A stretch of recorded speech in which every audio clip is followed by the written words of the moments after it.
আসসালামু আলাইকুম শরীফ ভাই। ওয়ালাইকুম আসসালাম ভাই, ভালো আছেন ভাই? কেমন আছেন আপনি? আছি আলহামদুলিল্লাহ। এই যে পাট কাটতেছি দেখেন। এই পাটের ক্ষেত আপনার? এই পাট কাটটা তো আমারই, আমি এবার করছিলাম। ও, আমাকে এলাকাতে দেখছিলে এরকম পাট না, এটা তো আমাকে পোষা পাট বলে আর কি, আমাদের দেশি পাট আরো আপনাদের লম্বা হয়। এগুলা করে না, এগুলা কি কাটতে পারবেন আপনি? কি যে কয় এলাকা, এটা কি এখন কাটা কোনো ব্যাপার?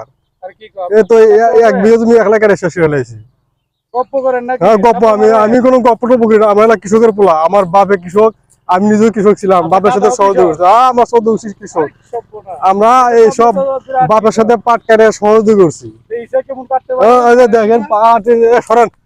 দেখি দেখি। হ্যাঁ, পাট কাটার ব্যাপার, এই যে দেখেন না। এই সর্বনাশ।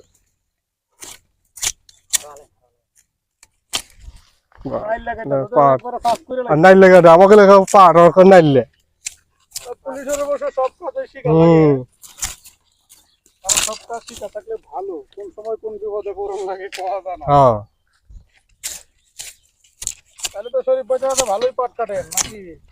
এই পাট তো এগুলো আমাদের তো কোনো ব্যাপারই না। পাট কেটে জাগ দিয়ে এগুলো তো পিল দিয়ে, আগে তো আমাদের এগুলো পিল বলে। শাক দেওয়ার সময় আপনারা কিন্তু এবার